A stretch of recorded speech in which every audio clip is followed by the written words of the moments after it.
ለዚህ ነው ህይወትን ማላምናት ያለው ሰውዬ እኮ ወዶ አይደለም፣ እውነቱን ነው። ምክንያቱም ህይወት እንደዚህ ስለሆነች በቃ ተገለባባጭ ነች ሁሌና፣ ዛሬ ደስታ ሰጥታ ነገ ደግሞ ሀዘን እንደፈለገች ነው። በቃ እሷ እንደፈለገች ነው እኛ ህይወታችን የምትመራው ማለት ነው።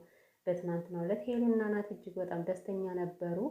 ይኸው በዛሬው ቀን ደግሞ እንግዲህ እውነት ለመናገር የትናንቱ እጅግ በጣም ደስ የሚል ወርቃማ የፍቅር ጊዜ ነበር ያሳለፉት። እኛም ራሱ ወተን ተናግረን ነበረ፣ ደስ ያለንን ደስታችን ገልጸን ነበረ ለነሱ። ዛሬ ደግሞ ከሰማይ ትወርወር ከመሬት ትብቀል በማትታወቅ ልጅ ይሄው ደስታቸው ጠፍቷል ማለት ነው። ደስታቸው እንኳን አንድ ቀን ሁለት ቀን አልቆየም፣ በጣም በሚያሳዝን ሁኔታ። ምንድን ነው ደግሞ እቺ ቀይ እባብ የምትለው? ከየት ነው የመጣችሁ? ትኩስ እብድ በሰው ቤት ገብቶ መውረግረግ ምንድን ነው?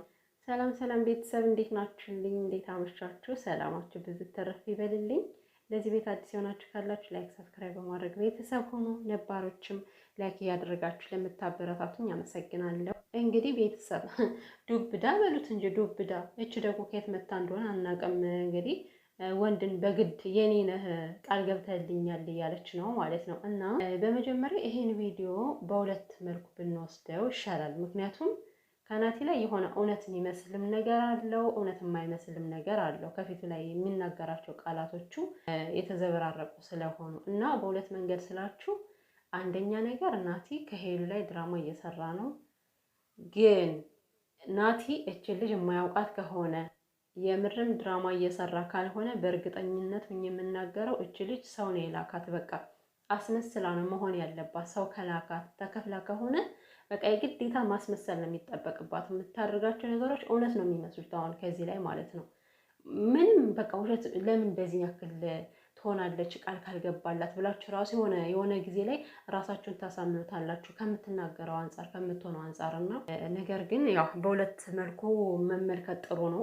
እንግዲህ በመጀመሪያ ሄሉዬ ማለት ነው። ያው እኔ ብዙ ሴቶች ችግራቸው ምን እንደሆነ አላውቅም፣ ከሄሉ ላይ ይበረታሉ። ሲቀጥል ደግሞ ያለ ምንም ጥፋት ከሷ ላይ በቃ አንቺ ነሽ እያሉ የሚወረገረጉባት ነገር እንዴት እንደሚያስጠላ እና ሄሉ እኔ ከሄሉ ላይ ታውቃላችሁ ምንም የምጠላው ነገር የለም። በጣም ነው የምወዳት፣ ሁሉ ነገሯን ነው የምወድላት። ነገር ግን አንድ ነገር አለ፣ እናቴ ትሙት በጣም የሚያናደኝና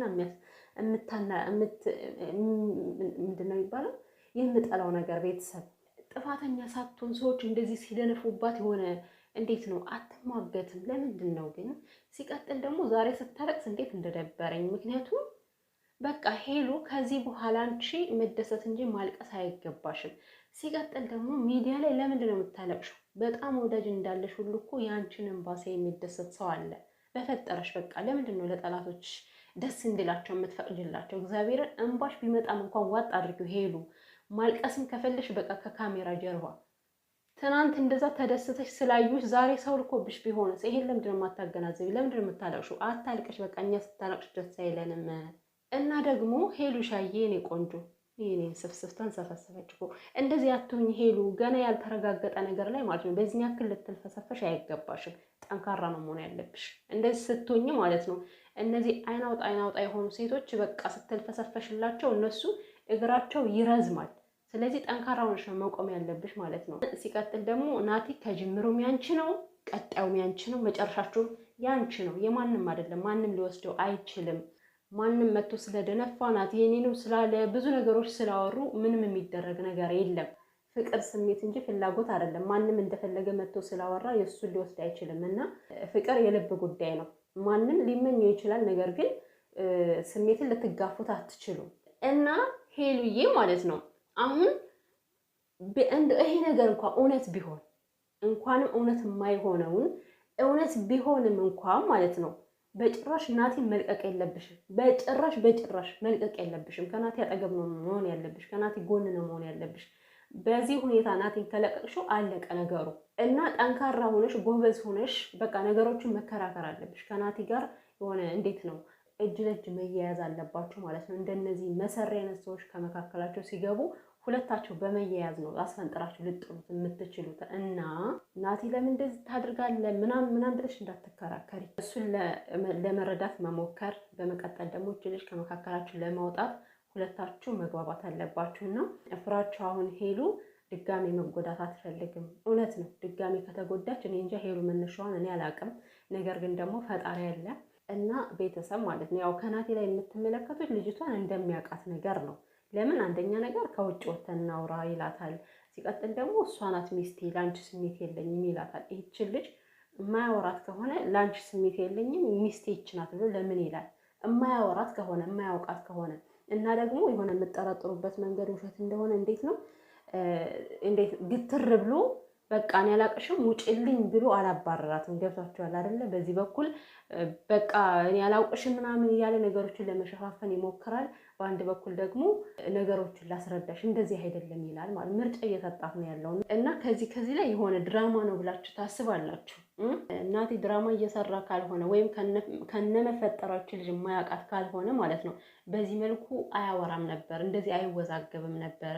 ሄሉን ለማረጋጋትም እየሞከረ ነበረ። እንደገናም ደግሞ ያችኛዋን ልጅቷን ብቻ እናቴ ድራማ ይሁን እኛ እንዳሰብነው ድራማ እየሰራ ከሆነ በጣም ደስ የሚል ነገር ነው። ምንም ችግር የለውም። ያው ድራማ ሊያጣላችሁ አይችልም ማለት ነው።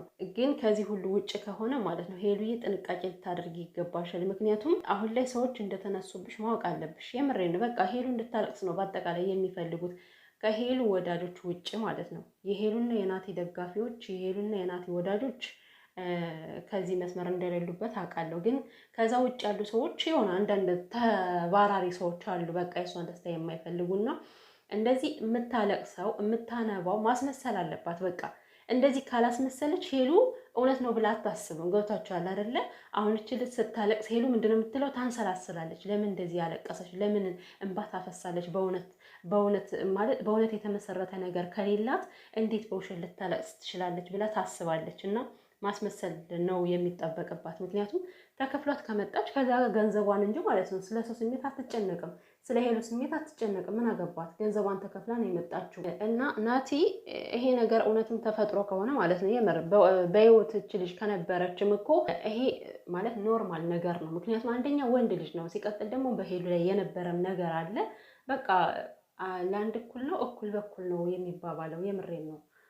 ከሆነም እንደው ከሆነ ነው የምላችሁና ምንም ሊያጣላችሁ የሚገባ ነገር አይደለም። ሲቀጥል ደግሞ ናቲ በዚህ ያክል ለሰው ልጅ ቃል ይገባል ብዬ አላስብም። ምክንያቱም ከሄሉ ላይ ያለውን ስሜት እንዳለ ነው እኮ ምንም የተቀየረ ነገር የለውም። እውነት ሌላ ሴት ከህይወቱ ገብታ የሆነ እንደ ፍቅር ነገር ጀምሮ ቢሆን ኑሮ ማለት ነው በዚህ ያክል ደረጃ ከሄሉ ላይ እኔ እንጃ የሚያደርጋቸው ነገሮች በሙሉ ማለት ነው እጅግ በጣም ከልቡ ነው የሚያደርጋቸው እስካሁን ድረስ ያደረጋቸው ነገሮች በሙሉ እና ለማንኛውም መረጋጋትን የመሰለ የለም ማለት ነው። አንዳንድ ደስ ያላችሁ ደግሞ አይቻለሁ ኮሜንት። የምሬ ነው። ደስ ያላቸው ሰዎችም አሉ። ደስ አይበላቸው አቦ እናንተ ተከርበቱ። የምሬ ነው። ደስ ያላችሁ ሰዎች በዚህ አጋጣሚ ያው የሰው ደስታ የማትፈልጉ ሰው ሲደሰት ደስ የማይላችሁ ሰዎች ናቸው እና ይሄ ነገር ድራማም ሊሆን ይችላል እውነትም ቢሆን ማለት ነው ናቲና ሄሉ እንደማይለያዩ ማወቅ አለባችሁ። እኔ እኮ ለዚህ ነው በቃ ሄሉ ለምንድን ነው ሚዲያ ላይ የምታለቅሽው የምለው። የምሬ ነው። እንደዚህ እርጉም የሆኑ ሰዎች አሉ በቃ የሰውን በሚያስደስታቸው እና ደግሞ ማለት ነው ሴቷቺ ምን ትመስላለች? ከመቀጣጠሏ የተነሳ እኮ እዚህ ጋር ብብቷ ማለት ነው ላብ እኮ ሆነ። ሊጠመቅ ምንም አልቀረውም። ምን ትመስላለች? እቺ ደግሞ ሰው እንዴት በሰው ቤት ገብቶ አንቺ ነሽ ምናምን ከህይወቶች አንቺ ነው መውጣት ያለብሽ ደፋር ወንድ ልጅ በግዴታ ለኔ ይሁን ብለሽ ትመጻደቂያለሽ። ምን ትመስላለች? እኔ ያናደኛለች ነው ቤተሰብ እኔ እንጃ በቃ እኔ ማለት በቃ ሴቶች ለምንድን ነው ከሄሉ ላይ ግን እንደዚህ የሚንጨረጨሩት? ለምንድን ነው የሚያብዱባት እንዴ? ወይኔ ጉዴ! እሴት አይመስሉም እኮ በቃ ከሷ ላይ ሲጮሁ በኋላ የመጣ አይን አወጣ። ጭራሽ አንቺ መጥተሽ በኋላ ልትወስጂ ነው እንዴ? ደፋር ይኸውልሽ አርፈሽ ተቀመጭ። ከምድረ ገጽ ነው የምናጠፋሽ። ያው እዚህ በፊትም የነበረውን ታውቂያለሽ ማለት ነው። እንትና ታውቋታላችሁ። ይኸው ምድረ ገጽ አጥፍተናታል። ስለዚህ አንቺም ተጠንቀቂ፣ አትወረግረጊብን።